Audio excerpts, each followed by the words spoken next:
Hello and welcome to another exciting episode of the Barbershop Talk. Today we have a very special guest. We got Mr. Keenan Steverson from the Mobile Crisis team. Mr. Stevenson, how you doing? I'm doing great today. Happy to be here. Here too, man. I would like, first of all, for you to just tell us a little bit about yourself, your title, what you do. Sure. Well, like I said, my name is Keenan Steverson. I am the clinical coordinator for the mobile crisis team. I am a social worker. I'm a senior social worker on the team, and I supervise the team as well. I love living here in Rochester, but I'm from New Orleans, Louisiana. So I got here about 20 years ago, and I've never looked back. So since you say New Orleans, are you a Saints fan? Absolutely. All right. No problem then. News territory. Yes, yes. All right. So first of all, let me just ask you, can you share a little bit about your agency's mission and purpose?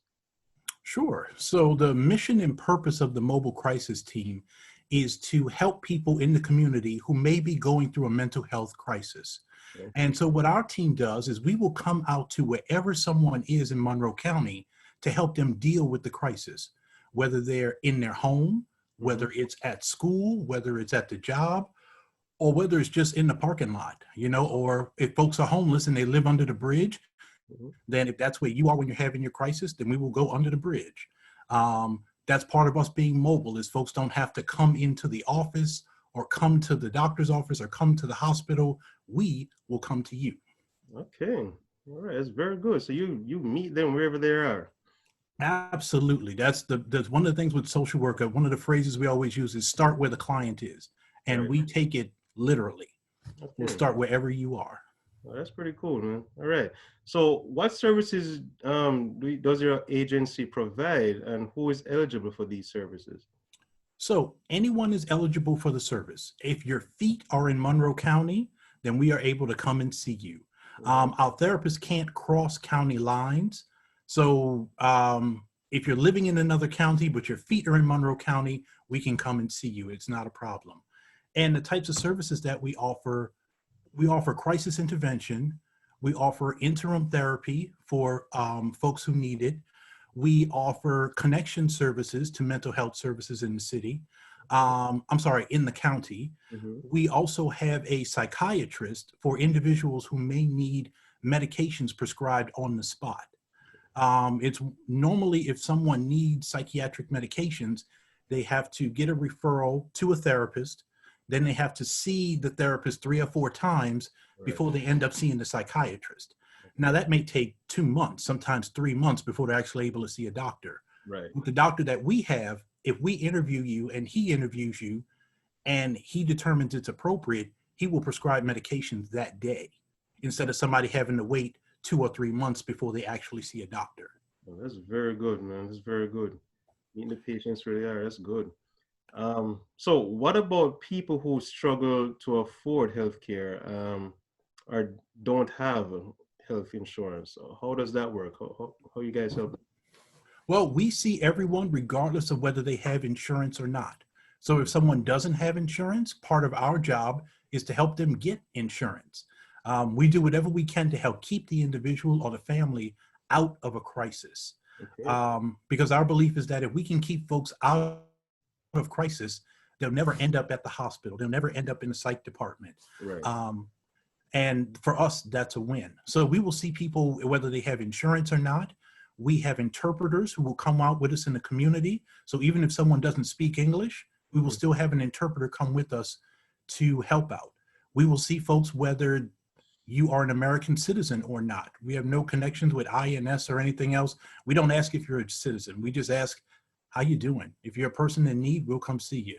So for us, we don't want to have any barriers to someone not getting the mental health service they need. Okay.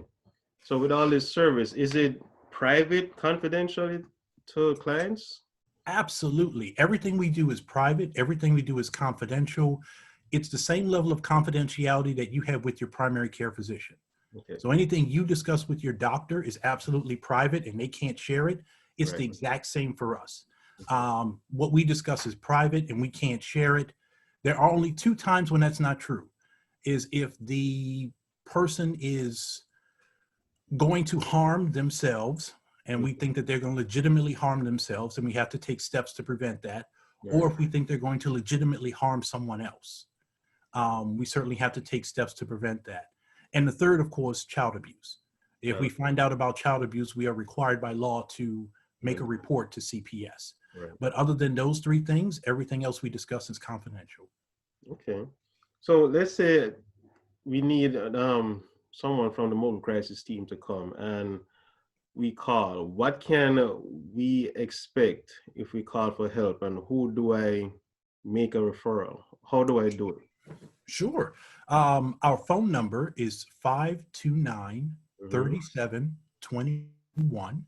And if you call that number, on the line, you will talk to a licensed clinician who can talk to you about whatever the crisis is and what's going on. We will try to schedule a time when we can come out to wherever you are or wherever you choose to be so that we can see you. And the folks who will come out will be a crisis therapist and a crisis specialist. We come out in regular old cars. We just have like Toyota Corollas and Subarus that are unmarked, so nobody knows who we are or why we're there. That's pretty cool. And like, once again, everything is absolutely private. It's no one's business who we are or why we're coming to your home. And I've told people in the past, like, if you have nosy neighbors, just tell them we were house inspectors. Tell them we were Jehovah's Witness. Tell them you can tell them whatever you want to tell them, but it's not anybody's business who we are or why we're at your place. Right. And that's pretty cool. So you got the unmarked car, so nobody will ever know. You make the call, you show up. It could be a pizza delivery. Nobody would ever know. Nobody, and they don't dress like this. They're not wearing ties and things like that. Right. They're dressed in regular everyday clothes so that we can blend in as much as possible. Oh, that's pretty confident. That's very good, man. So how do I know whether to call your agency or 911 for a mental health emergency? This is the tricky part. This is what I don't understand. So help me understand. How do I know to call you versus 911? I think, well, there are a couple of times when you do need to call 911. So if someone is actively in the act of committing suicide, then you need to call 911 because there may be injuries, there may be things that the police need to do that we simply can't. If someone can't be found, let's say you have a loved one and say they are having a mental health issue and then they hopped in the car and left. We don't have the ability to actually go and search the city to try and find that person. That would be a case where 911, the police could get a description of the car and the license plate. They could do things like that where we simply can't. And I think those are, or the third thing would be if you absolutely needed medical attention. So if you were concerned that someone was bleeding or someone had a concussion or things like that. While we do come out and do mental health services, we don't have like a nurse on the team. So if you needed first aid or something like that, we wouldn't be able to provide that. But other than that, we want folks to give us a call. And if we're not the right person, we want to discuss that over the phone and get you to the right person. We're not going to say, oh, we don't do that, goodbye. We're going to stay on the phone with you and we're going to continue to communicate with you until we figure out what is the best plan for moving forward. So we're not going to abandon you, even if we're not the right service to serve you. Okay, that sounds pretty good. So who can make a referral, and what do I do if I want to make one? Anyone can make a referral. You could be a loved one, you could be a next door neighbor, you could be a family member from another state, you could be a therapist, a doctor. We get referrals from everyone in the city. If you as a person feel that there's someone in crisis, in a mental health crisis, who's dealing with something that is going to become overwhelming for them, or something where someone just doesn't know where to turn, but they're not necessarily ready to seek out help, feel free to call the mobile crisis team. Because once again, if we aren't quite sure if you're not quite sure where this person should go for mental health, we will help make that determination with you. We'll get in contact with the person, discuss their options, and we just want to have people be served and to see brighter days. And folks can just call us at 529-3721. They can call that number 24 hours a day and someone will respond, and then we'll just take things from there. All right.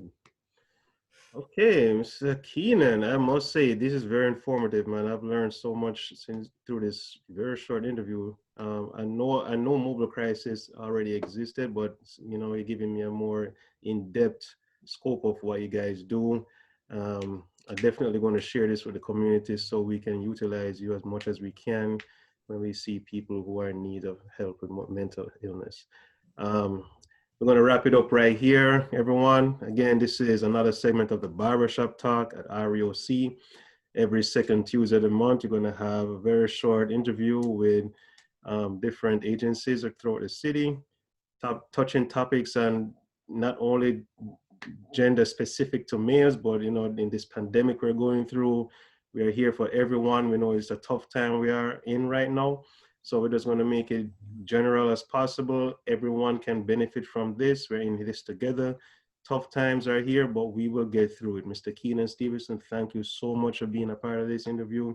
Thank you for sparing your time. And I hope that, we'll see each other soon when this whole pandemic lifts. We probably will cross paths somewhere in the future.